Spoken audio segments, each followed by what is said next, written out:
안녕하세요. 먹어도 먹어도 배고프던 가난했던 그 시절. 그 힘들고 가난한 대한민국을 일으켜 세운 아버지, 어머니. 이 채널은 우리 부모님들의 시대를 배경으로 살아가는 사람들의 이야기를 담은 채널입니다. 1970년 한여름에 뜨거운 볕이 쏟아지던 서울의 한 은행 앞. 불과 10년 전만 해도 초라했던 이 거리는 이제 제법 번듯한 건물들로 가득 찼습니다. 왕종순 할머니는 허리를 꼬부리고 은행 안으로 들어섰죠. 74세 나이가 무색하게 할머니는 아직도 허리 한번 펴지 않고 일했어요. 손에는 낡고 바랜 갈색 통장 한 권이 꼭 쥐어져 있었습니다. 도와드릴까요? 유리창 너머로 젊은 여직원이 묻자 왕 할머니는 조심스레 통장을 내밀었어요. 이거 좀 확인해 주시겠소? 통장은 곰팡이 얼룩이 슬고 모서리는 달아 있었습니다. 직원은 통장을 받아들더니 눈살을 찌푸렸죠. 오래된 통장은 퀴퀴한 냄새까지 풍겼으니까요.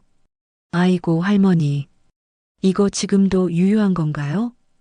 직원이 코웃음 치며 말했습니다. 옆 창구에서 기다리던 양복 입은 사람들이 힐끗 보며 낄낄거렸어요. 한 중년 남자는 친구에게 속삭였죠. 저런 낡은 통장은 처음 보네. 박물관에 갖다 놔야겠어. 왕 할머니는 그 소리를 다 들었지만 꿋꿋이 허리를 폈습니다. 이 통장, 내가 한 푼, 두 푼 모은 거야. 확인해봐. 직원은 눈을 굴리며 통장 번호를 컴퓨터에 입력했어요. 그러다 갑자기 눈이 동그래졌습니다. 화면을 보던 그녀의 얼굴이 하얗게 변했어요. 잠시만요. 그녀는 창구장을 불렀고 창구장은 다시 지점장을 불렀죠. 3분 후 은행장이 직접 뛰어나왔습니다. 할머니, 이거 정말 본인 통장 맞습니까? 은행장이 떨리는 목소리로 물었어요. 왕 할머니는 고개를 끄덕였죠.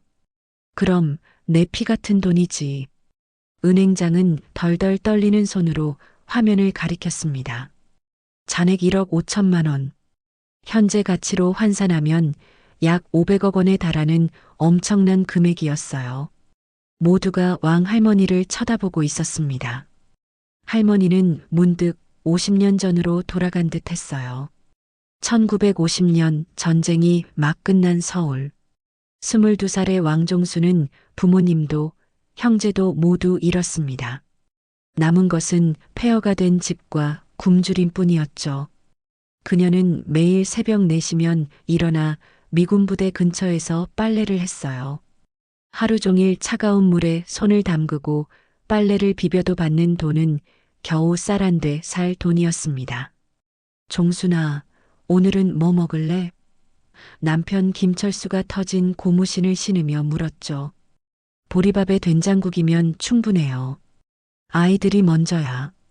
종수는 웃으며 말했지만 그녀의 배는 이미 며칠째 꼬르륵거렸습니다. 그들 부부는 전쟁고와 5을 데려와 키웠어요.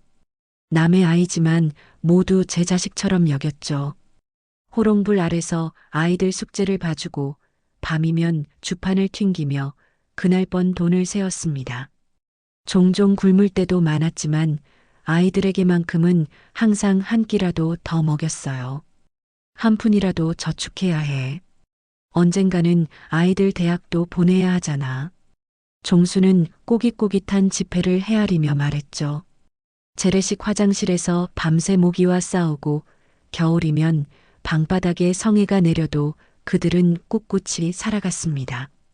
김철수는 건설 현장에서 일했고 종수는 빨래에 이어 남의 집 청소까지 나갔어요. 한 번은 이틀 동안 굶은 적도 있었지만 그들은 결코 은행 통장에 손을 대지 않았습니다. 그것은 미래를 위한 약속이었으니까요. 우리도 언젠가 부자가 될 수 있을까? 종순이 어느 날 밤 철수에게 물었어요. 그럼 이 나라가 잘 되면 우리도 잘 되는 거야. 우리가 지금 고생하는 게 다 이유가 있어. 철수는 확신에 찬 눈빛으로 대답했습니다. 1960년대 한국이 경제 성장을 시작할 때였어요. 서울에는 높은 건물들이 하나둘 생겨나기 시작했죠. 종수는 작은 포장마차를 시작했습니다. 국수 한 그릇 15원. 그녀의 우렁찬 목소리가 종로 거리에 울려 퍼졌어요. 첫날 그녀는 겨우 4그릇을 팔았지만 포기하지 않았습니다. 국수 육수를 더 맛있게 만들기 위해 새벽부터 뼈를 고았고 면발은 직접 반죽해 뽑았어요. 한 달이 지나자 그녀의 국수집 앞에는 줄이 생겼습니다. 아줌마 국수는 뭐가 이렇게 맛있어요? 버스 안내양 처녀들이 물었죠. 비법이 있지. 정성이라는 양념을 듬뿍 넣는 거야. 종수는 볼이 빨개져서 대답했어요. 남편 철수는 이제 한강변 건설 현장의 십장이 되었습니다. 아침 6시면 일어나 밤 10시까지 일했죠. 어깨는 땡볕에 까맣게 탔고 손바닥은 굳은 살로 가득했어요. 하지만 그는 한 번도 불평하지 않았습니다. 우리가 지금 흘리는 땀 한 방울이 나중에 아이들 학비가 될 거야. 철수는 저녁마다 통장을 보며 미소 지었어요. 그들은 매일 벌어들인 돈의 30%를 통장에 넣었습니다. 작은 금액이었지만 꾸준히 쌓였죠. 전차가 다니던 서울거리에서 종순과 철수는 내일을 꿈꾸며 하루하루를 열심히 살았어요. 1968년 종순의 국수집은 이제 작은 식당이 되었습니다. 직원도 2명이나 고용했죠. 철수는 소규모 건설회사를 차렸고 세 채의 집을 지어 팔았어요. 그들이 함께 모은 돈은 점점 늘어갔고 은행원들은 그들을 알아보기 시작했습니다. 김 사장님, 오늘도 저축하러 오셨네요? 은행원이 반갑게 맞이했어요. 그럼 우리 욕심 부리지 말고 계속 모아야지. 철수는 웃으며 말했습니다. 지금 은행 안에서 왕종순 할머니는 현실로 돌아왔어요. 은행장이 그녀 앞에 무릎을 꿇고 있었습니다. 주변의 모든 사람들이 할머니를 놀란 눈으로 바라보고 있었죠. 할머니, 이 돈 어떻게 하실 생각이십니까? 은행장이 조심스레 물었어요. 할머니는 주위를 둘러보았습니다. 아까 자신을 비웃던 직원들, 무시하던 고객들이 이제는 경외심 어린 눈빛으로 그녀를 쳐다보고 있었어요. 그녀는 입가에 미소를 지었죠. 전부 인출하겠네. 은행장의 얼굴이 하얗게 변했습니다. 그 돈은 이 지점 자산의 거의 10%에 달했어요. 갑작스러운 대규모 인출은 은행에 큰 타격을 줄 터였죠. 할머니, 죄송합니다. 우리 은행에서 돈을 관리해 드리겠습니다. 제발 인출하지 말아주세요. 은행장이 다급하게 무릎을 꿇었어요. 주변 사람들은 놀라 입을 다물지 못했습니다. 아까까지 무시하던 고객들도 갑자기 태도를 바꿨어요. 아이고, 할머니 저희가 몰라봤네요. 혹시 사업하시나요? 제가 좋은 투자처를 알고 있는데. 한 중년 남자가 명함을 내밀었죠. 왕 할머니는 빙그레 웃기만 했습니다. 그녀의 눈에는 50년 전 철수의 모습이 어른거렸어요. 그래, 우리 꿈이 이루어졌구나. 할머니, 특별 우대금리를 제공해 드리겠습니다. 1%더 드릴게요. 은행장이 애원했습니다. 할머니는 깊은 생각에 잠겼어요. 그리고 천천히 입을 열었죠. 그럼 생각 좀 해볼까? 이 돈으로 말이야. 국수집을 다시 열까 싶네. 네. 모두가 동시에 놀랐습니다. 그땐 한 그릇 15원이었는데 지금은 얼마지? 직원들이 우물쭈물하며 대답하지 못했어요. 할머니는 껄껄 웃으며 자리에서 일어났습니다. 은행장은 황급히 특별 접견실로 왕 할머니를 모셨어요. 차와 고급 과자가 준비되었고 은행의 최고 재테크 전문가까지 소환되었습니다. 할머니, 요즘은 국수집보다 더 좋은 사업이 많습니다. 부동산 투자는 어떠세요? 전문가가 제안했어요. 왕 할머니는 창밖을 바라보았습니다. 서울은 이제 마천루로 가득했어요. 그녀가 처음 이 도시에 왔을 때는 폐허였던 곳이 이제는 세계적인 대도시가 되었죠. 내가 왜 이 돈을 모았는지 알아요? 할머니가 물었어요. 모두가 조용히 그녀를 바라보았습니다. 우리 철수가 늘 말했어. 우리 돈은 우리만의 것이 아니라 다음 세대를 위한 거야라고. 할머니의 눈에 이슬이 맺혔어요.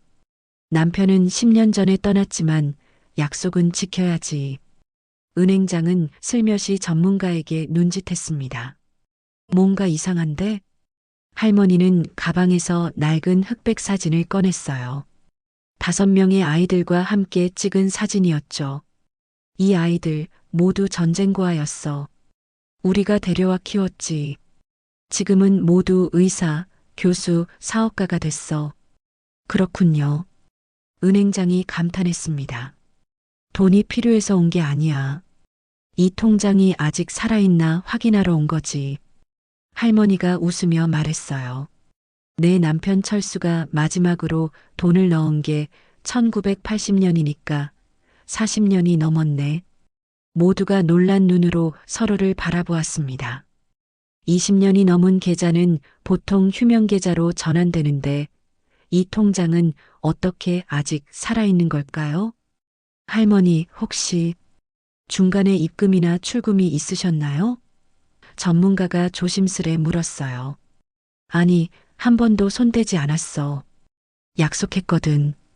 그날 밤, 왕 할머니는 작은 아파트에서 오래된 앨범을 펼쳤어요. 그 안에는 80년 인생의 흔적들이 고스란히 담겨 있었습니다. 1973년 포장마차를 식당으로 확장하던 날의 사진. 종순과 철수가 환하게 웃고 있었어요. 그들 옆으로 이제 중학생이 된 5 아이들이 서 있었죠. 모두 깨끗한 교복을 입고 자랑스럽게 포즈를 취하고 있었습니다. 엄마, 우리 식당이 제일 맛있어요. 막내 수영이가 좋아하던 모습이 떠올랐어요. 1980년 첫 번째 아이 영호의 의대 졸업식 사진. 철수는 그날 얼마나 기뻐했는지 모릅니다. 우리가 고생한 보람이 있네. 그는 밤새 잠을 이루지 못했어요. 왕 할머니는 사진 뒤에 첨부된 편지를 꺼냈습니다. 철수가 병원에 입원했을 때 쓴 마지막 편지였어요. 종순아, 우리가 모은 돈은 절대 써서는 안 돼. 그 돈은 다음 세대를 위한 거야. 우리처럼 어려운 시절을 겪는 아이들에게 희망이 되어주자. 약속해. 할머니는 편지에 입을 맞추었습니다. 약속 지킬게, 철수야. 다음 날 아침, 왕 할머니는 다시 은행을 찾았어요. 이번에는 모든 직원들이 그녀를 알아보고 공손히 인사했습니다. 어제 말씀드린 특별금리 상품이 준비되어 있습니다. 할머니 통장에 1% 추가 금리를. 은행장이 서류를 내밀었어요. 아니, 그런 거 필요 없어. 할머니가 단호하게 말했습니다. 돈을 전부 찾고 싶어. 은행장의 얼굴이 굳었어요. 하지만 어제와 달리 그는 비교적 침착했습니다. 네, 준비해 드리겠습니다. 1시간 후 은행의 금고에서 현금 다발이 나왔어요. 모두의 시선이 그 돈뭉치에 집중되었죠. 왕 할머니는 차분히 말했습니다. 이 돈을 새희망 장학재단으로 기부하고 싶어요. 가난한 학생들을 위한 장학금으로요. 은행 안이 술렁거렸어요. 아무도 이런 전개를 예상하지 못했죠. 할머니, 정말 기부하시겠다고요? 이 모든 돈을? 은행장이 믿을 수 없다는 듯 물었습니다. 그래, 내 남편과의 약속이야. 왕 할머니는 확신에 찬 목소리로 대답했어요. 기자들이 몰려들었습니다. 낡은 통장의 기적, 1970년 통장에서 나온 500억 원의 행방 등의 제목으로 뉴스가 보도되었죠. 왕 할머니의 이야기는 순식간에 전국으로 퍼져나갔어요. 할머니께서는 왜 이런 결정을 하셨나요? 한 기자가 물었습니다. 우리 시대 사람들은 다 그래. 고생만 했지. 할머니가 담담하게 말했어요. 하지만 우리 덕분에 지금의 대한민국이 있는 거야. 이 돈도 마찬가지야. 다음 세대를 위한 거지. 기사가 나간 후 전국에서 감동의 물결이 일었습니다. 수많은 사람들이 할머니에게 편지와 선물을 보냈어요. 심지어 대통령도 직접 전화를 걸어 감사 인사를 전했죠. 어머니께서 보여주신 모습이 진정한 대한민국의 정신입니다. 일주일 후 새희망 장학재단 설립식이 열렸어요. 왕 할머니는 단상에 올라 마이크를 잡았습니다. 난 공부를 못했어. 글도 못 읽었지. 하지만 우리 아이들은 달랐어. 우리가 번 돈으로 공부시켰더니 모두 훌륭한 사람이 됐지. 할머니의 목소리가 떨렸어요. 이제 우리가 모은 돈으로 더 많은 아이들이 꿈을 이룰 수 있을 거야. 박수 소리가 홀을 가득 채웠습니다. 5명의 입양 자녀들도 모두 자리에 함께했어요. 영호는 이제 유명한 심장외과 의사가 되었고, 둘째 민지는 대학 교수, 셋째 태주는 건설회사 사장, 넷째 지영은 변호사, 막내 수영은 국제구호단체 대표가 되었죠. 어머니, 아버지가 보고 계시면 정말 자랑스러워 하실 거예요. 영호가 할머니의 손을 잡았어요. 그로부터 한 달 후, 왕 할머니는 손자와 함께 한강공원을 거닐고 있었습니다. 강변에는 번쩍이는 고층 빌딩들이 서 있었고 자동차들이 쌩쌩 달렸어요. 할머니, 정말 대단하세요. 신문에도 났던데 그 많은 돈을 어떻게 모으셨어요? 23살의 손자 준호가 물었습니다. 별거 아니야. 그저 한 푼, 두 푼 모은 거지. 할머니가 웃으며 말했어요. 내 나이 때 나는 빨래판에 손이 다 부르트도록 빨래했어. 내 할아버지는 건설 현장에서 벽돌을 날랐고, 준호는 할머니의 거친 손을 바라보았습니다. 그 손에는 여든의 세월과 고단했던 삶의 흔적이 그대로 남아 있었어요. 정말 우리나라 많이 변했지? 할머니가 한강을 바라보며 말했습니다. 네, 할머니 덕분이에요. 준호가 진심으로 말했어요. 아니야. 이 나라를 위해 열심히 일했던 우리 모두 덕분이지. 할머니는 미소 지었습니다. 너희 세대는 더 잘 살 거야. 하지만 절대 잊지 마. 이 모든 게 어디서 왔는지. 준호는 고개를 끄덕였어요. 그는 할머니가 수십 년간 지켜온 원칙과 약속의 가치를 이제야 이해했죠. 할머니, 그 국수 맛이 궁금해요. 한번 같이 만들어 볼까요? 준호가 제안했습니다. 할머니의 눈이 반짝였어요. 그래. 비법은 정성이라는 양념을 듬뿍 넣는 거야. 그들은 손을 꼭 잡고 집으로 향했습니다. 뒤로는 한강의 물결이 반짝이고 있었고, 앞으로는 새로운 세대의 희망이 빛나고 있었어요. 그날 저녁 왕 할머니의 집에서는 오랜만에 국수 냄새가 풍겼습니다. 손자 준호는 할머니에게 스마트폰으로 영상을 찍어달라고 부탁했어요. 요즘 유튜브라는 걸로 요리 영상을 많이 올린대요. 할머니의 국수 비법도 많은 사람들이 알면 좋을 것 같아요. 할머니는 카메라를 향해 수줍게 웃었습니다. 안녕하세요. 오늘은 제가 50년 전에 팔던 국수 비법을 알려드릴게요. 그녀의 국수 영상은 일주일 만에 100만 조회수를 넘겼습니다. 사람들은 댓글에 이렇게 남겼어요. 우리 어머니 생각이 나네요.